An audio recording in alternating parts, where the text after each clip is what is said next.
Oke, selamat siang, selamat sore kawan-kawan semuanya.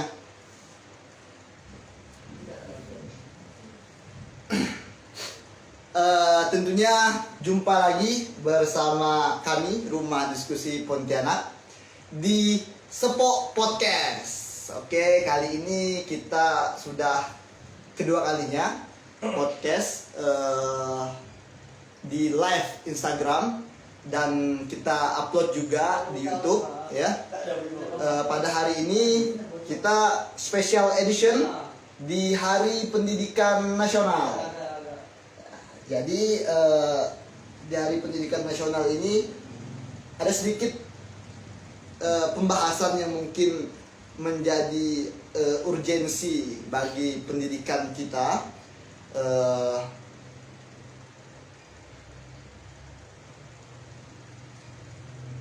Tapi saya tidak sendiri, saya akan bersama Bung Julianus ya.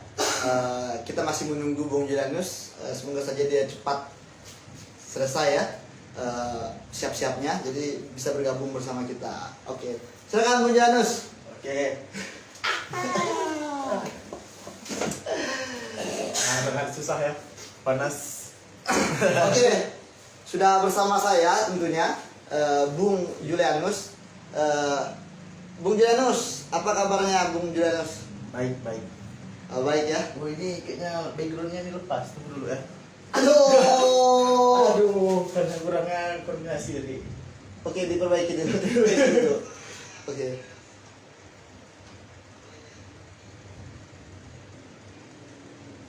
Parah sih Bung Julianus. Oke, sip ya. Jadi di kesempatan kali ini Bung Julian kita akan membahas terkait bagaimana pendidikan kita di Indonesia hari ini dengan tema di episode 2 ini adalah manufakturisasi pendidikan secara luas lah tentunya. Jadi kita coba mengulik tentang bagaimana kondisi pendidikan kita saat ini dan terutama di perguruan tinggi gitu kan, bukan berarti menyampingkan pendidikan di tingkat SMA atau di tingkat SMP gitu. Oke, kita sudah bersama Bung Julian. Bagaimana Bung Julian tanggapannya untuk Hari Pendidikan sebelum kita masuk tema seperti itu? Kalau untuk hari pendidikan ya, gitu kan, saya rasa sedikit kurang bergejolak sih di mahasiswa-mahasiswa gitu. Kenapa itu Bung Julian? Karena saya melihat mahasiswa-mahasiswa itu bukannya mengupdate tentang hari pendidikan gitu, malah mengupdate statusnya masing-masing gitu, tidak menyorakan bahwa hari ini adalah hari pendidikan gitu. Tidak ada hiporia lah ya, bagaimana betul. Itu dalam bentuk kritik atau dalam bentuk, atau mungkin karena pandemi ini ya Bung Julian. Mungkin karena faktor pandemi gitu, tapi sebenarnya faktor pandemi itu tidak mengurangi sebenarnya. Aduh, lepas aja deh. Kayak dekat abang itu.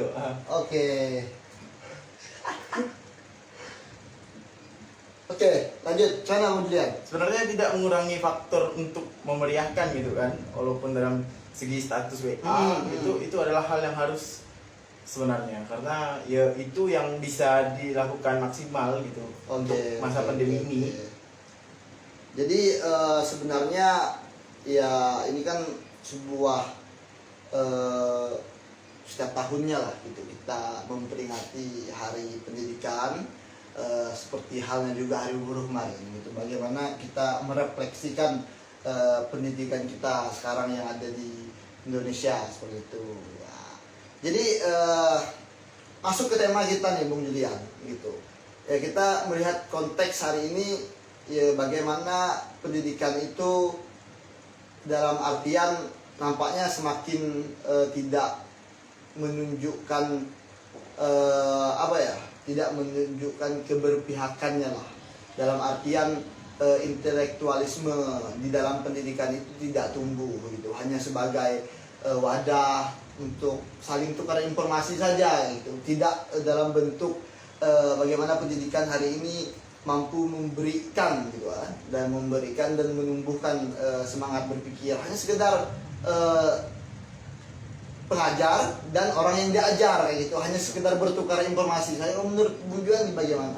Kalau menurut saya sendiri sih kayaknya sekarang itu pada malas ya, gitu ya. Padahal Mas gimana tuh Bung Juan? Karena sekarang itu sudah difasilitasi banyak sekali gitu, contohnya internet Oke. gitu yang mudah sekali mendapatkan informasi gitu. Tapi dengan berkembangnya ini, malah hari ini semakin menurunnya si tingkat mencari informasi gitu. Malah hari ini Oke. mencari kesenangan saja.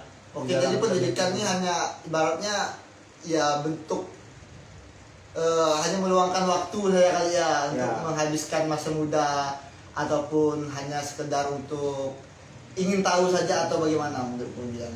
Kalau menurut saya hari ini orang hanya ingin mendapatkan gelar sih sebenarnya. Gelar? Gelar ya. Ya, Sebenarnya disebut sarjana berarti sudah terdidik seperti Ya. itu ya. Tapi belum tentu juga ya Bung Julian ya. ya banyak contohnya saja gitu kan, mungkin bisa melihat di internet gitu kan, ada beberapa sekarang itu yang lulusnya S1 tapi belum mendapatkan pekerjaan kayak gitu. Nah, itu bagaimana sebenarnya kondisinya Bung Julian seperti itu? Sebenarnya sangat meningkatnya juga menipisnya lapangan pekerjaan sih kayaknya. Ya, dengan dalam artian pengangguran terdidik itu bagaimana Bung Julian menanggapinya gitu?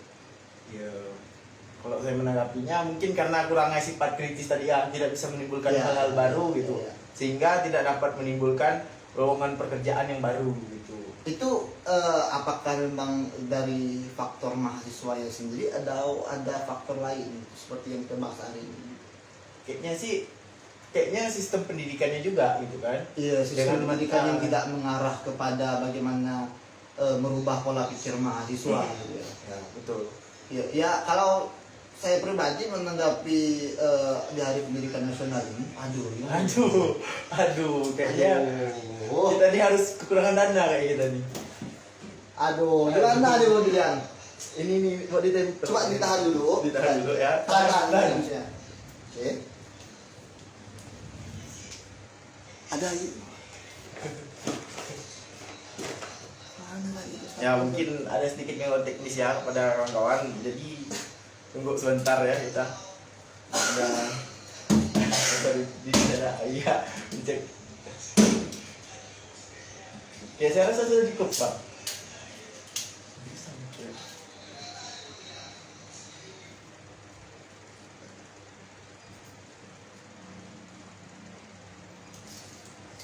Bung Jul.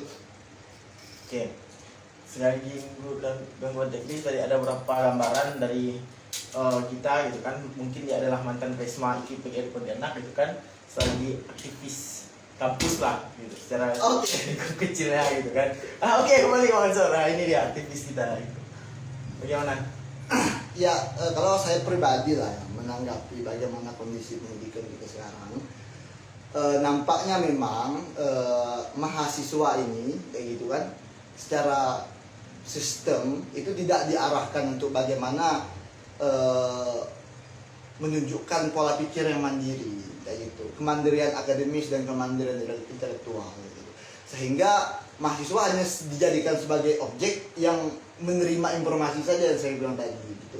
Jadi nalar kritis itu memang tidak dibangun gitu sejak dia di perguruan tinggi gitu. Nah, itu bukan berarti hanya mahasiswanya saja yang harus berpikir kritis gitu, tapi bagaimana sistem dan pola pendidikan kita itu gitu kan membentuk mahasiswa-mahasiswa yang kritis gitu. Dengan kondisi yang sekarang ya bisa dikatakan berarti ada yang salah dari pola pendidikan kita, terutama di perguruan tinggi lah gitu. Bagaimana mahasiswa kita kecenderungannya itu lebih bersifat apatis kalau seperti itu gitu. Nah, Bung Julian ini kan juga mahasiswa kan gitu. Jadi selama jadi mahasiswa gimana Bung Julian? Kalau menurut saya rasa hari Ya, ini gimana? hanya penyampaian materi dan pengaplikasian materi gitu, tidak memperluaskan lebih bagaimana cara menemukan hal baru untuk ya cara kita gitu kan. Kali ini ketika barang itu dianggap salah, ya salah gitu. Bukannya ini betul, cuman bagaimana cara meluruskan ini gitu. Bukan tidak ada yang bagaimana. Dan juga saya rasa di pandemi ini pun sistem Makin parah gitu Makin kan, makin parah dengan cara hari ini mahasiswa tuh dibanyakan diberikan tugas gitu kan. Namun tidak ada ibaratnya tolak ukur yang jelas untuk Ya. bagaimana mahasiswa ini bisa dikatakan mampu dalam menguasai sebuah bidang keilmuan gitu ya. Betul. Selain itu apa pengalaman ya? Kita sedikit cerita pengalaman Anda selama kuliah ini bagaimana? Kalau pengalaman saya Anda semester berapa Bung Dian? saya masih semester 4, masih Oke, awal gimana, sekali gimana? gitu kan. Seperti itu. Bagaimana? Kalau saya semester, karena kan semester 1 dan 2 itu masih sistem offline gitu kan, saya sempat merasakan di dunia perkuliahan bagaimana. Saya rasa sistem yang ditampung itu bagus, cuman semakin di hari pandemi ini semakin susah juga dosen buat koordinasi, ya semakin tata cara untuk pembelajarannya itu sangat sulit gitu. Oh, iya, oke. Ya, itu dari segi pembelajaran gitu. Kalau dari segi apa ya, bisa dikatakan itu lingkup kemahasiswaan itu bagaimana, Bung Dian? Menurut Anda? Kalau lingkup mahasiswanya saya rasa nilai kritisnya rendah sih. Iya. sangat rendah, sangat minim sih. Bukan Itu kalau menurut Bung Dian apa ya yang mempengaruhi itu seperti itu? sebenarnya yang mempengaruhi ini ketakutan pada nilainya. Ketakutan pada nilai. Iya, gitu. ketakutan Iya, pada nilai. takutnya ada, ya memang sih stigma yang hari ini dibangunkan mahasiswa itu harus mempunyai nilai yang tinggi gitu, Ya, harus betul. stigma pintar itu hanya dengan nilai tadi gitu ya, nilai A berarti pintar gitu ya, Betul. kalau yang tidak A berarti bodoh gitu ya. Oke, untuk kawan-kawan tentunya kita masih panjang bagi kawan-kawan yang ingin bertanya gitu kan, silahkan langsung saja komen di kolom komentar kita. Kita akan coba monitor lewat HP saya gitu ya, kita akan coba monitor. Kawan-kawan silahkan bertanya, tentunya yang berkaitan dengan pendidikan teman-teman ya. Oke, belum ada yang bertanya. Oke. Oh, lumayan yang nonton tadi, ada 9 orang. Oke, kita lanjutlah Bung Julian ya. Kita lebih mengkerucutkan ke tema kita hari ini, yaitu bagaimana manufakturisasi pendidikan di Indonesia. Sebenarnya tema ini diangkat dari sebuah artikel yang saya temukan, gitu kan. Rekomendasi juga dari teman-teman teman-teman aktivis seperti itu. Menarik sebenarnya untuk kita baca, gitu kan. Nanti silakan bagi kawan-kawan yang ingin membaca lebih lanjut tentang bagaimana manufakturisasi tadi. Tapi kita sedikit membahas inilah, Bung Gilang ya. Oke. Dapat kan? Saya Dapat, sudah dapat. share kemarin. Sebenarnya bagaimana perlakuan kampus itu seolah-olah menjadikan mahasiswa ini hanya sebagai alat saja itu di dalam dunia pendidikan, terutama di pendidikan swasta lah gitu. Bagaimana kampus ini menjadikan mahasiswanya sebagai objek saja, kayak gitu, dimana tidak untuk dalam artian segala hak itu tergantung mahasiswa, tapi lebih kepada mahasiswa dijadikan objek. Bagaimana kampus ini tetap hidup dengan terus membayar daftar ulang, namun sisi keilmuan yaitu dalam kampus tersebut masih sangat minim, gitu. Kalau Bung Gilang menanggapi tentang manufakturisasi ini seperti apa? Sebenarnya sah juga gitu kan, karena bagaimanapun dunia perkuliahan itu perlu ada banyak uang gitu kan. Betul. Jadi dengan yang kita lihat juga sebenarnya kuliah mahal bukan menghasilkan orang-orang yang berkualitas tadi. Iya, betul. Tapi Sebenarnya apa itu Bang Gilang? menghasilkan istilahnya mahasiswa copy paste lah. Mau mahasiswa koperasi.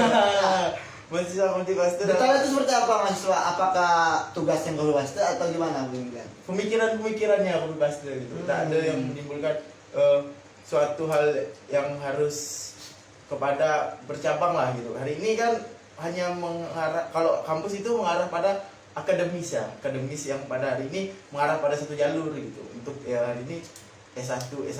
Bukannya untuk pemikiran mungkinnya ada pada pemikiran sosial, bagaimana pengembangan hidup di lingkungan. Nah, itu adalah salah satu mengembangkan pemikiran gitu kan. Iya, dalam Menurut artian saya gitu.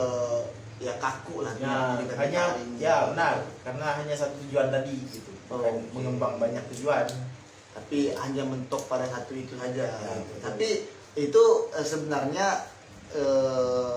bagian yang menjadi sebuah kritik kita juga sebenarnya, bagaimana seorang sarjana itu tidak hanya terpaku pada bidang keilmuannya juga gitu, tapi dia juga harus mampu beradaptasi dengan lingkungan sosialnya juga gitu ya. Tapi balik ke yang disampaikan Bung Jian tadi bahwa pendidikan mahal itu gitu. Tapi kan bagaimana? Kalau di swasta itu mahal seperti Ya, itu. betul. Tapi kalau di negeri kan tidak juga mahal. Nah gitu. Berarti kan tidak semua pendidikan itu mahal. Berarti pendidikan itu sebenarnya sebuah konsekuensi lah kalau dari segi finansial. Ada kita bisa milih yang mahal, kita bisa milih yang murah. Nah, kalau menurut saya sebenarnya ya menjadi dilema juga gitu, karena kampus itu kan butuh operasional. Kampus itu butuh pembiayaan juga, apalagi kampus swasta misalkan butuh membayar dosen dan segala macam gitu, dan itu tidak dari ditanggung pemerintah gitu, dan mahasiswa yang menanggung kayak gitu.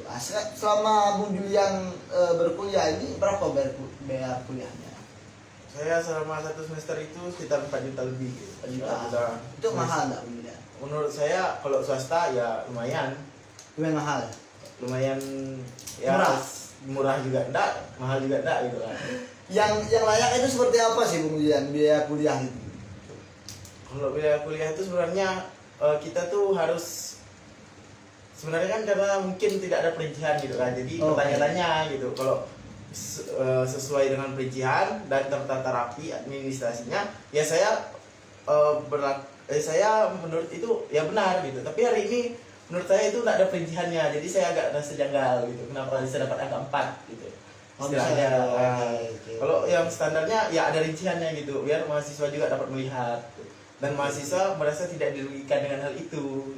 Itu memang tidak diberitahu atau memang Anda yang tidak beritahu itu? Kayak itu saya kurang pasti, karena dulu saya daftar dulu awalnya emang langsung ada data situ gitu. Mungkin karena saya juga kurang bertanya juga mungkin kan. Oke. Itu dari segi biaya kuliah ya kawan-kawan. Ya semua kita tahu bahwa pendidikan itu ternyata hari ini khusus di Indonesia bukan barang yang murah.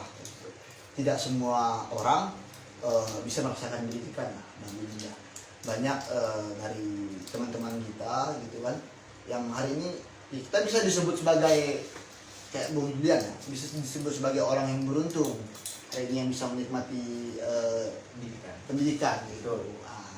Kalau kita pandang lebih jauh ya memang pendidikan sebuah barang yang sangat mewah lah gitu di kalangan ekonomi ataupun masyarakat ekonomi bawah lah gitu. Pendidikan ini suatu barang yang mewah, tidak mudah dinikmati, hanya orang yang punya uang saja yang bisa mendapatkan pendidikan gitu. Walaupun ada fasilitas-fasilitas seperti beasiswa dari pemerintah segala macam, tapi itu tidak juga mampu menjangkau atau menjamah teman-teman yang ada di kalangan bawah gitu. Ditambah juga akses informasi kita yang tertutup seperti itu ya Bung Julian ya gitu. Kalau menurut Bung Julian lah ya kita coba memberikan kritik lah ya Bung Julian ya terkait pendidikan kita hari ini gitu.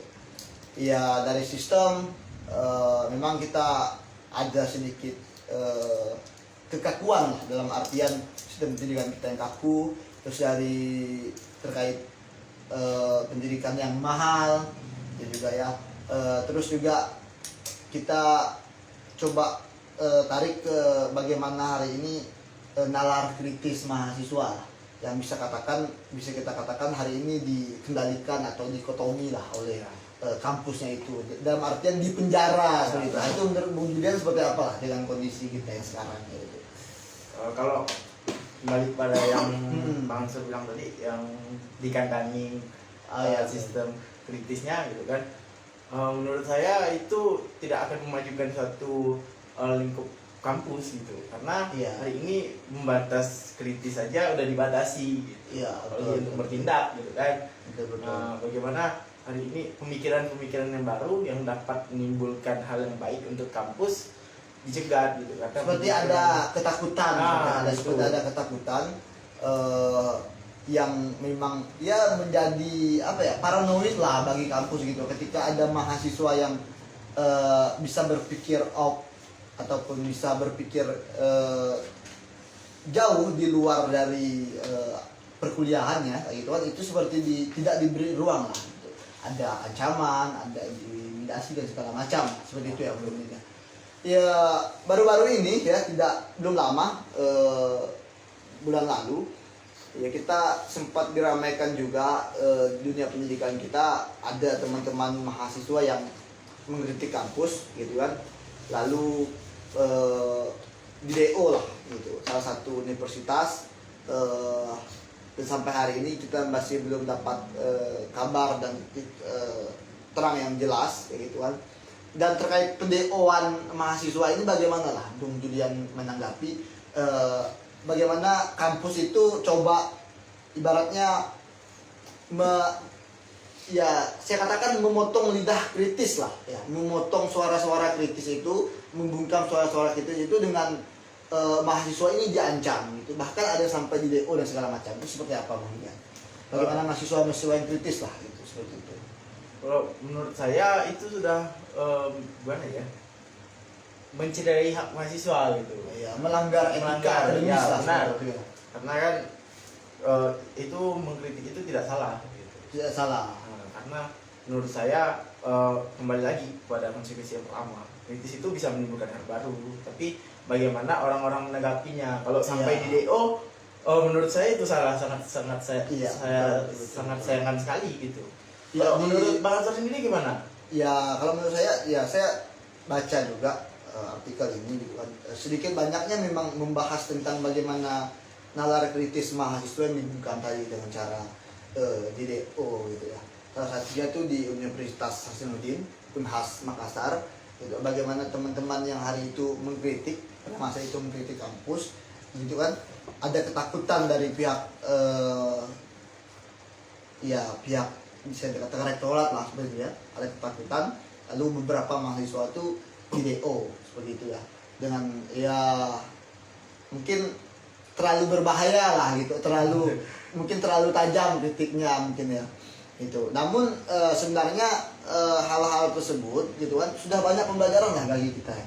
Tapi masih tetap berulang kali gitu ya, walaupun di Kalbar ini belum pernah ada lah hal-hal yang seperti itu gitu. Namun usaha-usaha untuk dalam artian memplester mulut-mulut dan suara-suara mahasiswa itu pasti ada gitu, dengan mencopok pemimpin-pemimpin di organisasi mahasiswanya dengan harapan bisa dikendalikan lah kayak gitu ya.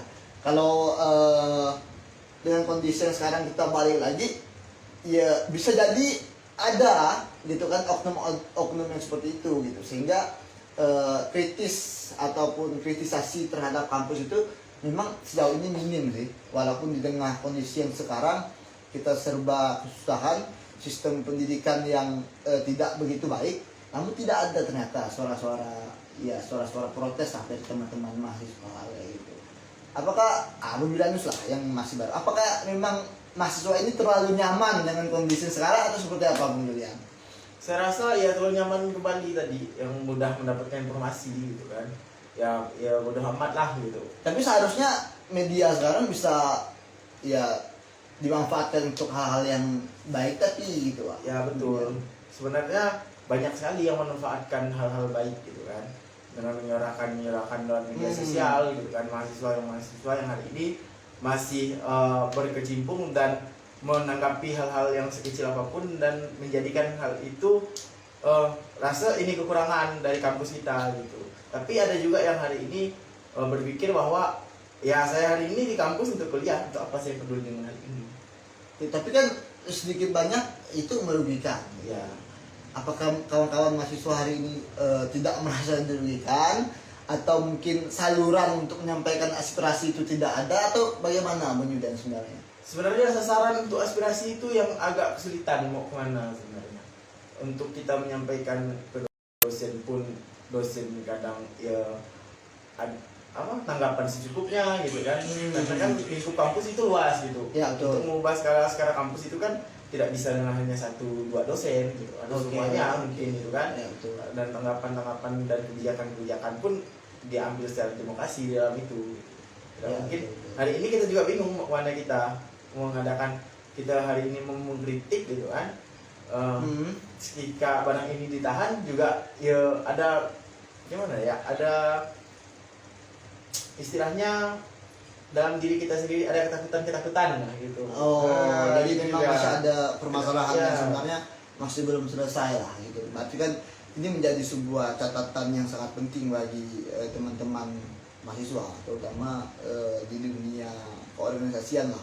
Sebenarnya organisasi mahasiswa itu kan bisa dijadikan gitu ya, dijadikan sebagai saluran untuk menyampaikan protes, menyampaikan keluhan, menyampaikan pendapat dan segala macam di tengah problematika pendidikan kita hari ini gitu. Ya bagaimana stigma pengangguran terdidik itu ya masih melekat lah gitu, dimana hari ini teman-teman mahasiswa itu bisa dikatakan ya guru ya siapa gitu Pak. Apakah memang semua jadi guru? Ternyata tidak juga gitu. Sarjana sosial tidak juga semuanya menjadi misalnya politisi atau bekerja di bidang sosial macam. Jadi kebanyakan yang dunia pendidikan kita ini hanya menghasilkan mahasiswa-mahasiswa yang ya terpaku dengan suatu konteks bidang keilmuan itu, tidak bisa improvisasi lah dalam artian itu ya, tidak betul-betul membawa perubahan gitu ya. Oke, tadi kita sudah banyak mengulas lah kawan-kawan ya, sudah banyak mengulas tentang bagaimana dunia pendidikan kita, terutama di perguruan tinggi gitu ya. Kita juga sedang hari ini ya sedang dihadapkan dengan kampus merdeka ya, Bung Julian ya. Bagaimana lah? Apakah memang udah ada dampaknya yang dirasakan sekarang gitu kan?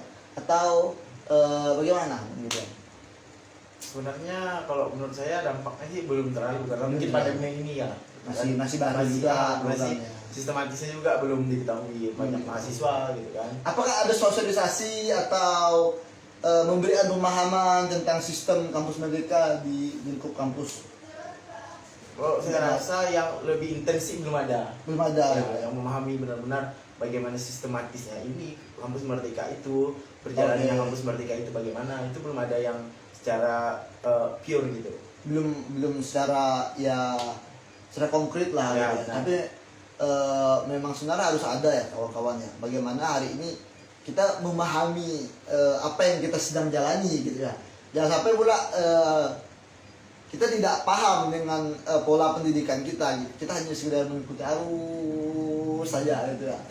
Jadi memang harus ada usaha juga sebenarnya dari pihak perguruan tinggi untuk memfasilitasi teman-teman mahasiswa, membuka ruang seluas-luasnya untuk bagaimana saling bisa menemukan apa ya, inti dari apa yang menjadi sebuah keinginan bersama tadi, terutama di kampus merdeka gitu. Saya sempat sedikit baca tentang bagaimana kampus merdeka, dan saya juga dapat tadi siang ya draft peta jalan pendidikan nasional kita. Itu bagaimana hari ini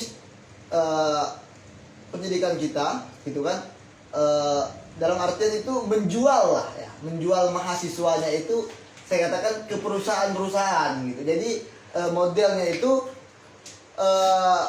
kawan-kawan mahasiswa akan diarahkan untuk siap bekerja gitu. Dengan menandatangani kontrak dengan perusahaan, berarti mahasiswa itu setelah lulus akan bekerja di satu perusahaan itu gitu. Kalau kemudian itu suatu hal yang positif atau seperti apa kemudian? Kalau untuk berpengalaman kerja sih itu sangat positif gitu. Hari ini ketika kita dihadapkan dengan hal akademis dan akademis, kita harus langsung dihadapkan dengan hal praktek gitu. Langsung terjun ke lapangan, mendapatkan hal baru. Nanti ketika dia sudah lulus dari suatu kampus gitu, dia tidak terkejut dengan hal ini gitu. Jadi Oke. kita sudah terbiasa, ya kita akan laksanakan ini gitu. Kalau menurut saya itu hal yang sangat bagus gitu kalau Jadi bagus gitu ya. sistematisnya kayak itu. Kalau memang mahasiswa sudah diarahkan lah untuk setelah keluar dari kampus mau jadi apa gitu. Tapi kalau terkait ya berarti mahasiswa hari ini akan diarahkan menjadi buruh seperti itu. Itu bagaimana Bung Julian ya? Hanya akan dijadikan sebagai alat untuk untuk perusahaan-perusahaan gitu sehingga mereka mudah dapat tenaga kerja gitu kan dengan kontrak yang mungkin bisa jadi tidak transparan kayak gitu. Sebenarnya itu kembali lagi kan di awal itu hanya untuk memfasilitasi kita dan mendapatkan pengalaman gitu. Tinggal kita bagaimana menjadikan hal ini yang lebih baru. Mungkin kita akan perusahaan misalnya gitu kan dengan cara itu tadi mengumpulkan ya mahasiswa tadi dipekerjakan kayak gitu. Itu juga Anda baca belum tentang kampus Merdeka itu? Saya belum baca sebenarnya. Oke. Cuman saya jadi PR juga bagi mahasiswa ya. Dengan pula hari ini kita digadang-gadang untuk kampus Merdeka tapi mahasiswanya tidak tahu apa itu kampus Merdeka gitu. Ini jadi catatan juga ya bagi dunia pendidikan kita bagaimana hari ini sebenarnya harus diberi pemahaman yang mendalam ya.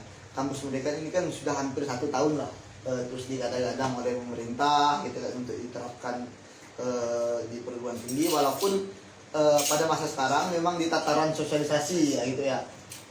Jadi ya sedikit banyak sebenarnya bagaimana hari ini saya memandang saya pribadi ya memandang ada sebuah usaha untuk